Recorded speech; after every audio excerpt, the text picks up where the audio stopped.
please, if our comrades come behind this banner, please create this space. Always listening to instructions. Please, don't stay with the press, come this way. If you are not the press, come this way. Pressmen, please, can you still shift back a little bit? Because the House of Assembly, they are coming out now to come and receive our letter and speak to Nigerians. Please, just look back a little bit. I want to appreciate all the comrades for the peaceful conduct from Ikeja, Awolowo Way, up to our House of Assembly. We have a national leader. Solidarity. We have a national leader that is here with us. We will allow him to speak to us before the House of Assembly members will address us, and then we will also address them. Barrister Femi Falana.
For insisting on enforcing their rights to assemble peacefully and express themselves.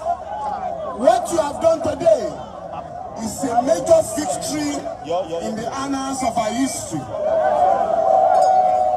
The state, the Nigerian neo-colonial state, threatened that this protest will not take place today. The Attorney General of the Federation wrote to the police that what you are doing today will be contemptuous of court. We replied the government, on behalf of the Nigerian Labour Congress, that there is nothing contemptuous in enforcing your rights. You don't talk of law in an atmosphere of illegality. In this particular instance, you insisted on your rights, and that is why the Inspector General of Police, Mr. Agbeto, came out yesterday to say that not only would the police allow the protest, the police will protect the protesters. This is in line with Section 4 of the Police Act, which is to the effect that if any group of Nigerians want to protest, the police people. Yesterday, the federal government announced its intention to implement the Orosai report. If you are not aware of the implication of that report, it's a 12-year-old report. The government has decided to pick it up from the dustbin, which it was consigned to by the Jonathan Buhari administration.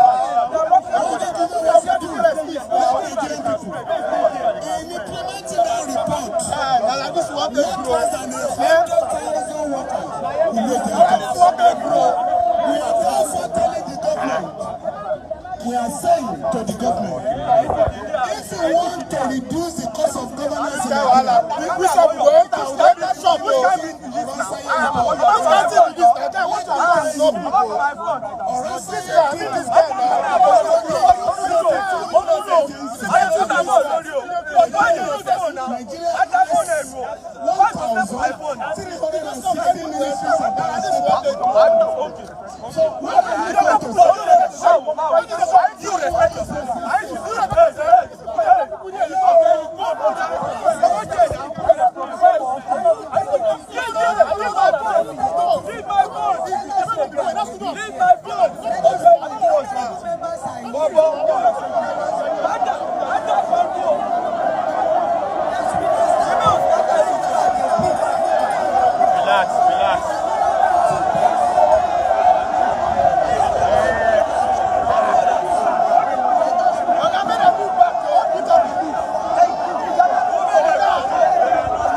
Federal Assembly Complex here in Ikeja.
sit down. Please, I don't want anybody before this banner. Please, let's move back. Let's move back, please. Hello? Hello? Are you here? Move back. Hello, sir. Hello, sir. Please, let's move back. Let's move back. If you don't move back, people will want to come back. Please, Domingo, make your coming down. Nobody moves before this banner. Let's. Hello, can you hear me? Move this side. There's no for us, go outside. Go outside if you don't want. You are here with us. Please move behind this banner. Move back. So many people from that place.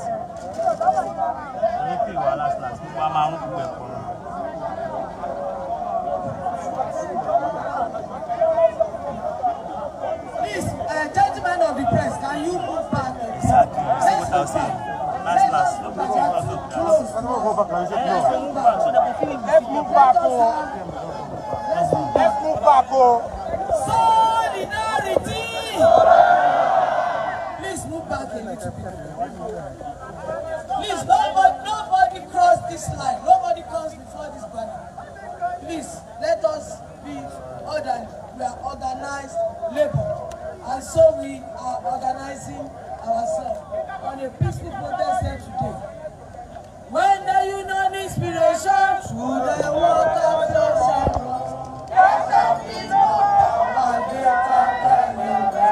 Hello, Antoine, please bring the hands. I don't want, excuse me, go this way, sir.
Joining us, good morning. We are here live at the economic hardship protest of the Nigerian Labour Congress happening here at Ikeja Under Bridge here in Lagos.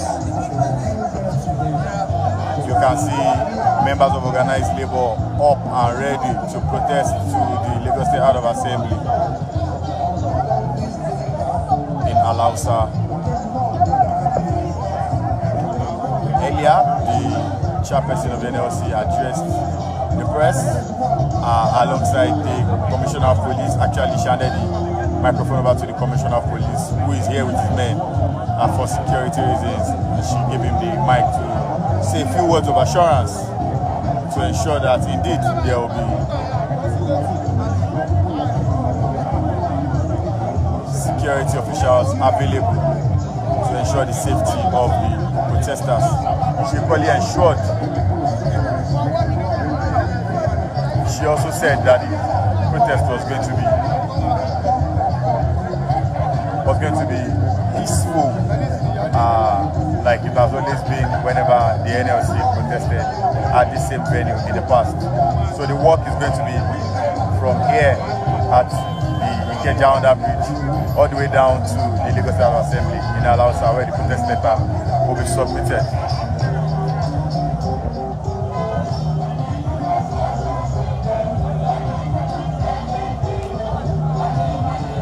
And you can see the banners: stop the looting, tax the rich, and subsidize the poor. Nationwide protest rally. Nigerians demand end hunger and poverty now. Stop the IMF imposed policies and affliction destroying our nation and making Nigerians poor. End hardship now. Nationwide protest.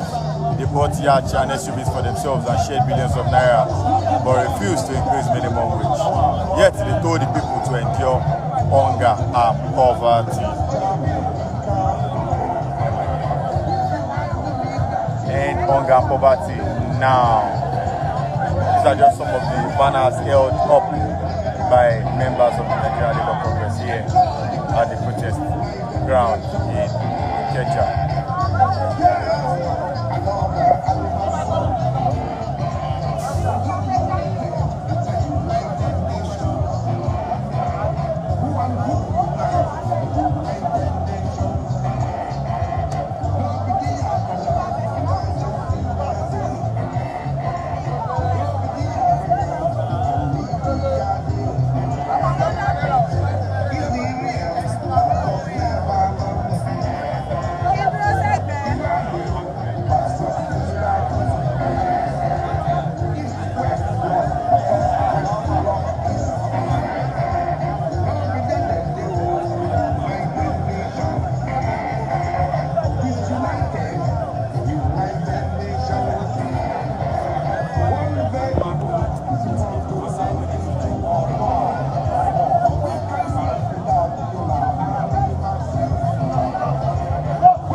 Exactly.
How far? Kí ló ṣẹlẹ̀?